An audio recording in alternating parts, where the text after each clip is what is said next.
माली जी एक घटना सुनाते थे।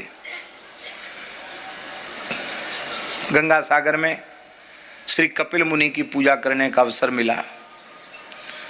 सन 52-53 की बात है।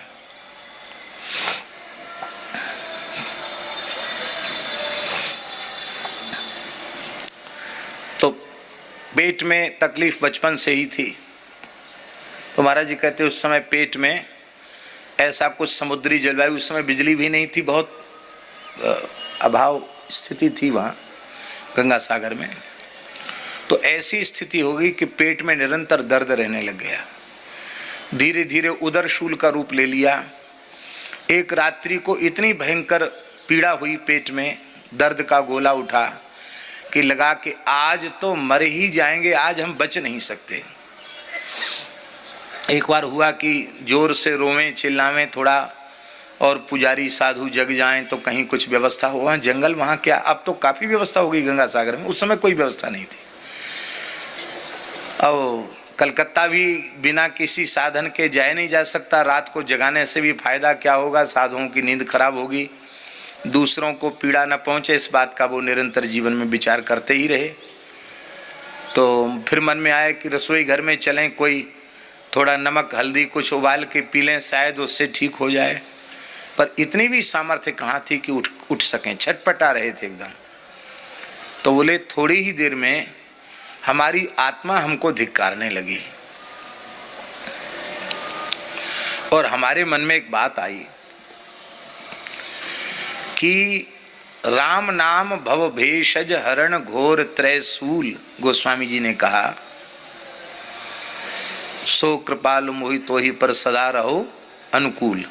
वो राम नाम जो हरण घोर त्रैसूल है, उस राम नाम का स्मरण न करके हम उसको बुलाओ, डॉक्टर के पास ले जाओ, इंजेक्शन लो, ये हम चिंतन कर रहे हैं क्या इसीलिए साधु बने हैं?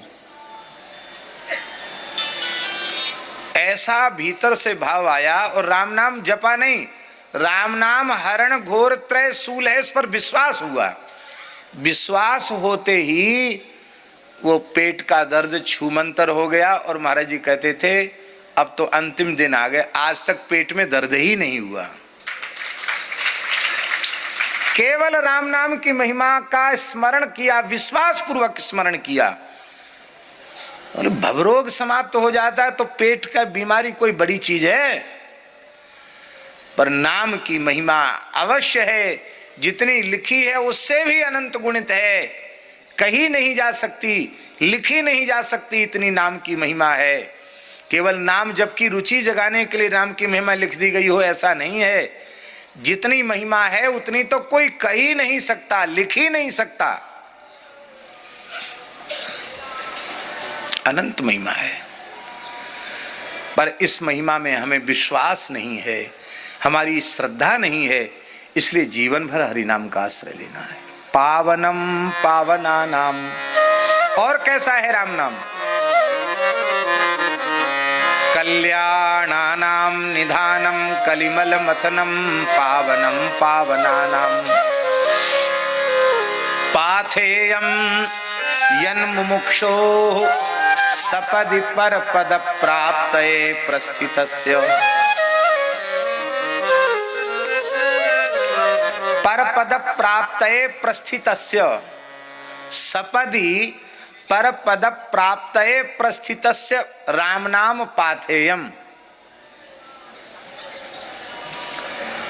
कुछ लोग ऐसे होते हैं जो कहते हैं हम चित्रकूट जाएंगे तो सही, पर ठीक है कभी कोई मौका आएगा, अवसर आएगा तो चले जाएंगे। कुछ लोग ऐसे होते हैं। अब कुछ ऐसे हैं लाख करोड़ काम पड़े हैं, बिगड़े सो बिगड़ जाए, अब चित्त चेत तो चित्रकूट ही चलो, बस चलो तो चलो।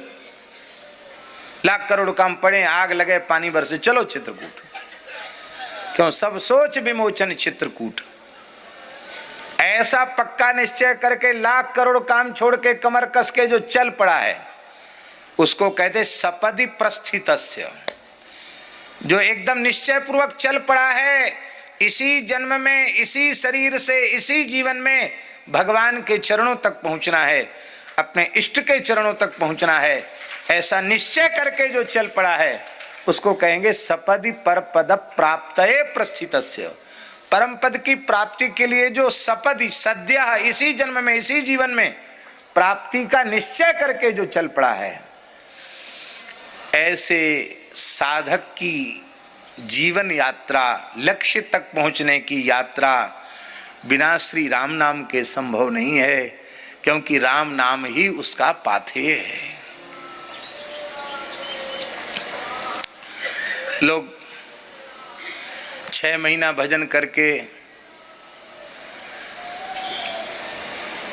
6 साल भजन करके, अथवा 12 साल भजन करके, अथवा इससे भी ज्यादा भजन करके लोग कई बार महाराज जी निराश हो जाते हैं। अरे ठीक है, कहते 6 महीना में चित्रकूट में अनुभव, तुम तो 6 साल हो गए, अनुभव तो हुआ नहीं।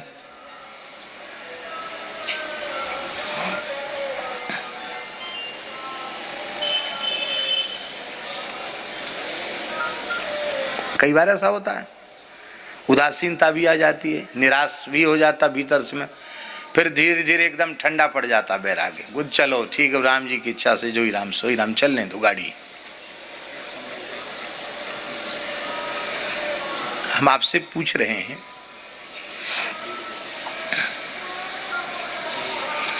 आपको यहां से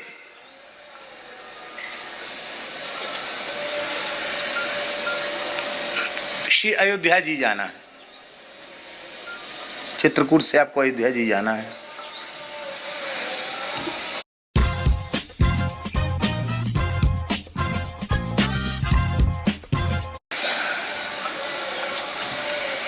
तो आप चल पड़े अयोध्या जी के लिए चित्रकूट से, तो आप जल्दी पहुंच जाएंगे अयोध्या जी की नहीं? आप यहां से प्रयाग जाएंगे, प्रयाग से संगपेरपुर होते हुए आप अयोध्या जी पहुंच जाएंगे। और मान लो कोई व्यक्ति कन्याकुमारी में है और वहां से उसने अयोध्या जी जाने का निश्चय किया, वो वहां से चल पड़ा, तो हम आपसे पूछते हैं कि कन्याकुमारी वाला पहले पहुंचेगा कि चित्रकूट वाला अयोध्या जी पहले पहुंचेगा? कहां वाला पहुंचेगा? बोलो। चित्रकूट वाला पहुंचेगा।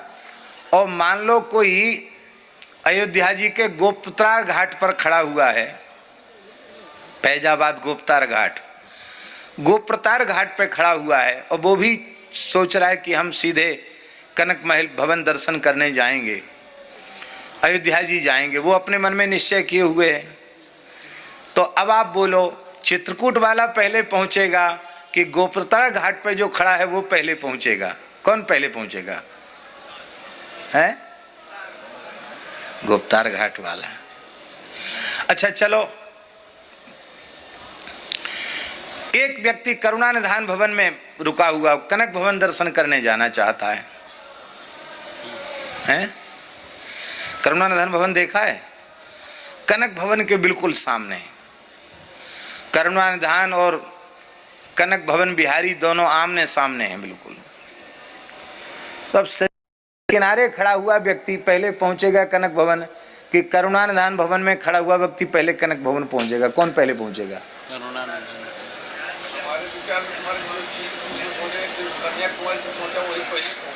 हाँ। हाँ, क्या बढ़िया बात। महात्माओं में कैसी कैसी बातें आती। वो कह रहे हैं कि चित्रकूट वाला और कन्याकुमारी वाला पहले पहुंच गया हमारे विचार से। क्यों? बोले शरीर से नहीं पहुंचा, लेकिन चिंतन से तो अयोध्या जी पहुंच गया। वाह, धन्य है महाराज, दंडोत प्रणाम। यह बात आपने बताई, इसके लिए आपको खूब खूब साधुवाद। जिस क्षण हम भगवान चिंतन करते हैं उसी क्षण भगवान के निकट पहुंच जाते हैं, सच्ची बात तो ये। लेकिन हम केवल गति, साधन की गति के ऊपर कह रहे हैं। ऐसे ही प्राप्ति के मार्ग में चलने वाले जीवों में किस जीव की कितनी दूरी तय हो चुकी है, कितने जन्मों की दूरी तय हो चुकी है, इसको सर्वसमर्थ सर्वज्ञ श्री ठाकुर जी के अतिरिक्त और कोई नहीं जानता। इसलिए प्राप्ति की बात ठाकुर जी पर छोड़ दो, इस विश्वास को लेकर के राम नाम का आश्रय लो कि सपदि पर पद प्राप्त प्रस्थितस्य, जिसने राम नाम रूपी पाथे का आश्रय ले लिया है वो पहुंचा हुआ माना जाएगा। कहीं से खड़ा होकर जप रहा है, यदि वह चल पड़ा है तो वो पहुंचा हुआ माना जाएगा।